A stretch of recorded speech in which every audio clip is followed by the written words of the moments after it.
Chapter 7.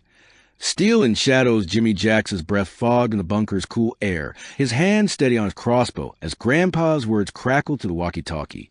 Truck engine, East Road. Carter's back, and he ain't alone. Get ready. The warning hit like a gut punch. Hours ago, they'd rescued Ellie, the battered girl now fighting for life on a cot, her whispers of Carter's trafficking ring burning in Jimmy's mind. Now, the enemy was at their door, and the homestead, 100 acres of fields, orchards, and hard-won hope, was the prize. The bunker's fluorescent lights, powered by the stream's hydropower turbine, flickered as Jimmy turned to his family. Jenny knelt by Ellie, her botanist hands adjusting a poultice, her knife close. Grandma Jack stood ready, her 9mm pistol drawn, her nurse's calm unshaken. Grandpa was already at the hatch, his .308 rifle slung over his shoulder, his journal tucked into his belt. At 30, Jimmy felt the weight of their trust, the homestead's future, and the blood they'd already spilled to protect it. "Carter's coming for blood," Jimmy said, his voice low but firm. "We use the barricades, the traps, everything Grandpa built. No one gets to the bunker." Grandpa nodded, his Vietnam scars glinting in the light. "They'll hit hard, test our weak spots. East fence is strongest, so they might flank north or south. Jimmy, you and I take the east.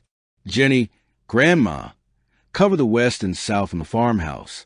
If they breach, fall back to the bunker." Jenny's eyes flicked to Ellie, then to Jimmy. "What about her? We can't move her." Grandma holstered her pistol, grabbing a medical kit. "I'll stay close to the bunker entrance. If it comes to it, I'll get her inside. You focus on keeping them out."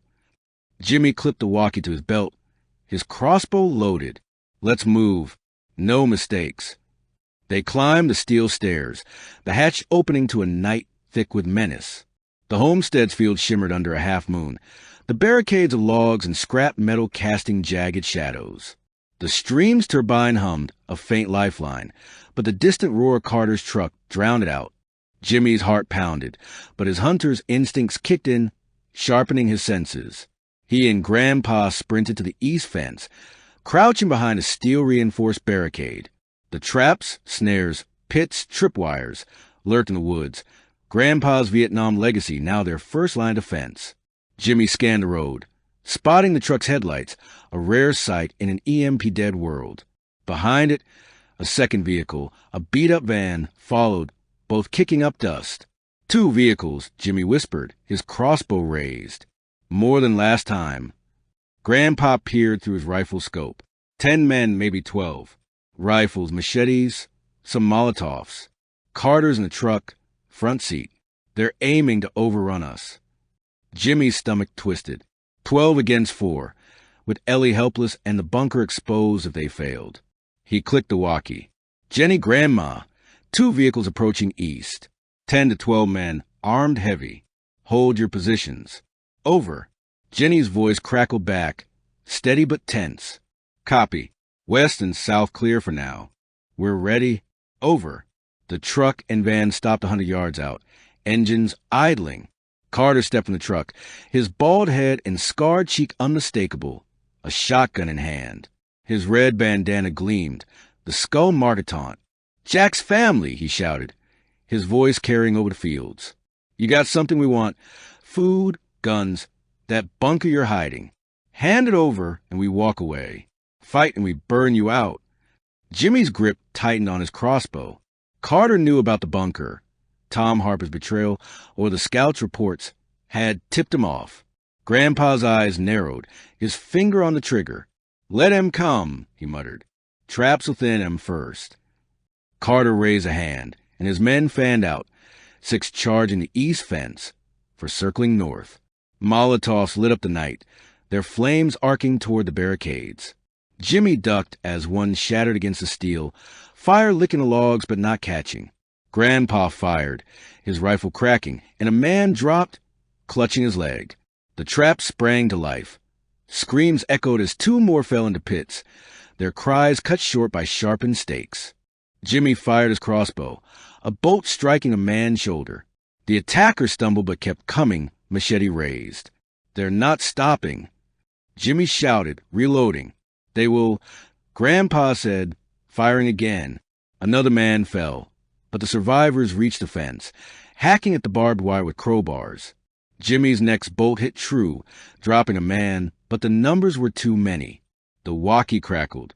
Jimmy, north flank's under attack. Jenny's voice was sharp. 4 men, trying to cut through. We're holding, but we need help. Over. Jimmy's mind raced.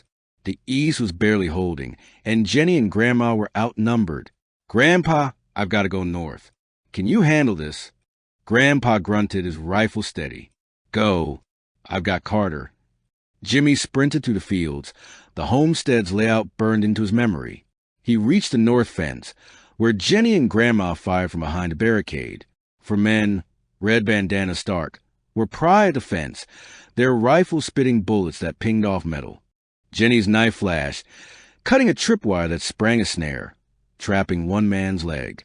Grandma's pistol barked, wounding another, but the remaining 2 pressed forward. Jimmy slid into cover beside Jenny, his crossbow up. Focus fire, he called, aiming at the closest man. His bolt hit the man's chest, dropping him. Jenny threw a rock, her aim deadly from years of practice, cracking another skull. Grandma fired, and the last man fled, limping into the dark. Nice throw, Jimmy said, catching his breath. Jenny managed a grim smile. Botany's not all I'm good at. The walkie crackled again. East fence breached. Grandpa's voice was strained. Carter's pushing through. Need you now. Jimmy's heart sank. He grabbed Jenny's arm. Grandma, hold the north. Jenny with me? They raced back to the east. The homestead's field's now a battlefield. Grandpa was pinned behind the barricade, his rifle empty, using the stock to club a man who'd climbed over. Carter's truck revved, ramming the fence, its blown tire from yesterday replaced. 5 men remained, including Carter, their Molotov spent but rifles blazing. Jimmy fired his crossbow, hitting a man in the thigh. Jenny dug behind a log, her flashlight blinding another, giving Grandpa time to reload. But Carter was relentless, his shotgun blasting chunks from the barricade. You can't win, Jax, he roared. Your bunker's mine, and I'll sell your women to the highest bidder. The words hit Jimmy like a blade. Trafficking wasn't just a sideline. Carter was building an empire on it, and the homestead was his next conquest. Rage surged, but Jimmy channeled it, aiming his next bolt at Carter's shoulder. It grazed him, drawing blood, but Carter only laughed, retreating to the truck. Grandpa fired, dropping another man, but the van's engine roared, its driver circling to flank them. Jenny acted fast, grabbing a flare from her satchel, a bunker supply for emergencies. She lit it, tossing it under the van's fuel tank. The flare sparked, igniting a puddle of leaking gas. Flames erupted, and the van's driver screamed, abandoning the vehicle as it burned. Carter's men faltered, their numbers cut to 3. He cursed, dragging his wounded into the truck. This ain't the end, he shouted, the truck peeling away, leaving the van's wreck smoldering. Jimmy lowered his crossbow, his chest heaving. The homestead was scarred, barricades dented, fields scorched, but it stood. Grandpa limped over, blood on his cheek from a graze. Tough bastard, he said, nodding at Carter's taillights. But we hurt him bad. Jenny joined them, her knife still in hand. They know the bunker's here, and what he said about selling us. Jimmy's fists clenched. He's not just after supplies. He want control, people, land, everything. Grandma radioed from the north. All clear here. Get to the bunker. We've got work to do. Over. They returned underground, the hatch sealing them in. Ellie was still unconscious, her breathing steadier, Grandma's care and Jenny's herbs working. But a new find lay on the table, a map dropped by one of Carter's men during the fight. It marked Chillicothe's warehouse district with notes, holding pens. Auction site, next shipment. Jimmy stared at the map, Ellie's whispers echoing. Girls. In the warehouses. This is it, he said. Proof Carter's running a trafficking ring, and he's coming back for us. Grandpa's eyes darkened, his journal opened to a page. Know your enemy. We fortify harder, he said. Traps, barricades, maybe mines. But we don't go to Chillicothe. Not yet. Jenny touched Ellie's hand, her resolve hardening. She's our reason to fight. If we stop Carter, we save them all. Jimmy nodded, the map a burning weight. The homestead had held, but Carter's shadow loomed larger. As the bunker's hum filled the silence, a faint moan came from Ellie, her eyes fluttering. The fight wasn't over, it was just beginning.